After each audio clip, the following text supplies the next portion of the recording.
Sir, first tell us کہ آپ نے KESC کے حوالے سے کیا کیا اور کیا KESC کی طرف سے ریزلٹس اخذ ہوئے؟ کیا آپ کو واقعی میں آپ کا جو ڈیمانڈڈ ریزلٹ تھا وہ ملا یا نہیں ملا؟ If you allow me, Certainly. I will rewind first a little bit. Certainly. یہ جو KESC کا سلسلہ جو ہے, we started this journey in 1994. How many years back? Almost 16 سال ہو گئے. اس 16 سال میں and we went to the Supreme Court of Pakistan, justice Ajmal میاں کے کورٹس کے اندر, اس وقت جو اسلام آباد میں ہوتے تھے, اور وہاں پہ ہم نے KESC کے خلاف, KWSB کے خلاف اور PTC کے خلاف یہ چیزیں شروع کی تھی, demanding our rights as citizens, جو ہمارے کانسٹیٹیوشن میں بھی ہے اور UN چارٹر میں بھی پانی کا جو سلسلہ ہے is right to live. اور بجلی اور ٹیلی فون, چلیے ٹیلی فون تو پھر بھی یو مائٹ سے کبھی آج کل اب تو خیر ہو گئی ہے, مگر KESC is also a right to survive. What rights did you ask for in the کہ بھائی مجھے بجلی ملنی چاہیے, اگر میں بل ادا کر رہا ہوں تو مجھے بجلی ملنی چاہیے, ختم, پیریڈ. کیسے لاتے ہیں, کیا کرتے ہیں, آپ پروفیشنل ہیں, میں تھوڑے پروفیشنل ہوں. کنزیومر رائٹس کی اگر بات کرتے ہیں تو پاکستان میں تو بہت سارے ایسے سیکٹرز جہاں کنزیومر کو اپنے رائٹس کی let me continue my journey. تو 1994 میں جب ہم نے کیا تھا اجمل میاں کے کورٹس میں, ہر ہفتے کراچی میں ہیئرنگز ہوتی تھی. کراچی میں کیا ہیئرنگز ہوتی تھی, ان کے MDs کو بلائے جاتے تھے, ٹیکنیکل ایکسپرٹس کو بلائے جاتے تھے, NGOs کو بلائے جاتے تھے, کنزیومرز کو بلائے جاتے تھے, اور یہ ایسی کتابیں جو میں آپ کو دکھا رہا ہوں 94 میں بنی ہیں, ایسی 10 کتابیں میرے پاس پڑی ہوئی ہیں, ابھی بھی موجود ہیں دفتر میں. حمید صاحب, ان ہیئرنگز کے اوپر بات کیا نہیں, تو میں اسی پہ آ رہا ہوں, اس پہ ہی آ رہا ہوں. اب یہ ایک رپورٹ ہے اس زمانے کی جو خالد اقبال صاحب چیف انجینئر تھے, جو آج بھی میرے خیال سے KESC میں ایڈوائزر ہیں یا جو بھی ہے, اس میں یہ 90 MD کو لکھا تھا, 94 کی بات ہے, decentralisation of the maintenance construction section of distribution of department of the KESC. اس میں یہ سب چیزیں جو آج ہم فیس کر رہے ہیں, ٹھیک ہے, وہ سب لکھی گئی. 94 سے لے کے حمید صاحب اب تک تقریباً 1000 ان کے خلاف پٹیشنز فائل ہو چکی ہیں, ریکویسٹ جا چکی ہے کورٹ کو, کورٹ نے سیومن ان کو جاری کیا ہے, تمام اسٹیپس لیے جا چکے ہیں, لیکن اس کے بعد دیکھا ہم نے ہوا کچھ بھی نہیں, چاہے وہ کسی کی بھی مینجمنٹ. میں یہی کہا, مجھے کنٹینیو کر لیتے اپنی جرنی, اس میں بڑے پٹ فالز بھی آئیں گے. تو ہم نے جتنی 94 سے میں تو لگا ہوا ہوں نا, تو جتنے بھی MDs آئے, جتنے بھی آئے, سب سے ہم نے انٹریکشن کیا. پرائیویٹائزیشن ہوئی, ہم نے کہا واہ واہ واہ بہت اچھا ہوا, اب مسئلہ حل ہو گیا. آج تک کے پرائیویٹائزیشن کی ہمیں کاپی بھی نہیں ملی ہے. کیا ہوا اس پرائیویٹائزیشن میں, کیسے کیا گیا, کیوں کیا گیا, کسی کے پاس بھی نہیں ہے, صرف KESC کے پاس ہے. اور جب ہمیں انافیشلی بھٹی صاحب جو ایک ہیں KESC کے, میرے خیال سے آپ کے پروگرام میں بھی آ گئے تھے, تو اس کو شو کاز نوٹس دی گئی اور ان کو نوکری سے ہٹا دیا گیا. تو یہ تو ہمارے حالت ہے. اب آ جائیے فاسٹ فارورڈ پریزنٹ سچویشن, ٹھیک ہے. ابھی بھی ہمارا ایک کیس چل رہا ہے سندھ ہائی کورٹ میں اگینسٹ دا ٹیرف انکریز جو نیپرا الاؤ کرتی ہے بار بار, اور ساتھ ساتھ جو لوڈ شیڈنگ وغیرہ وغیرہ ہے.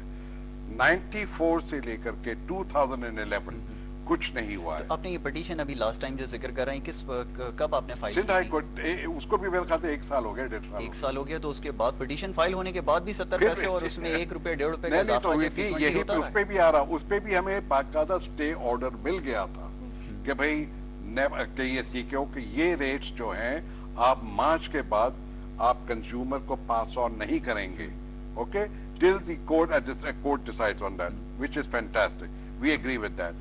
اب میں کیونکہ کچھ عرصے سے باہر تھا, جب وہاں پہ میں تھا تو پتا چلا کہ وہ جو اسٹے آرڈر ہے اس کے اوپر بھی کورٹ نے KESC کو کچھ کنسیشن دے دی ہیں. اب کیونکہ کورٹ ابھی چھٹیوں پہ ہے, تو بیسکلی اب ہم چھٹیوں سے جب واپس آئیں گے تو hope fully the case will start again. Technically terms جو اس کے اوپر اپلائیڈ ہوتی ہیں کہ جیسے آپ نے دیکھا کہ آپ جس اسٹے کی بات کر رہے ہیں, تو وہ ٹیکنیکلی ایڈجسٹمنٹ کی اس میں انٹریز کے اندر چلی جاتی ہیں, اور وہ جو پیسے بڑھانے کے جو ایڈیشنل چارجز ہیں لائن لاسز اور اس قیمت میں وہ ایڈجسٹ کر دیے جاتے ہیں. تو اب ان کو کب تک اس طرح ٹیکنیکل ناک آؤٹ کرتے رہیں گے؟ اچھا, اب دیکھیے, اب آ جائے فاسٹ فارورڈ پریزنٹ سیناریو. یہ ہے فرائیڈے جون 24 کی رپورٹ, یہ چھپی تھی دا نیوز میں. KESC involved in West corruption. جی بالکل.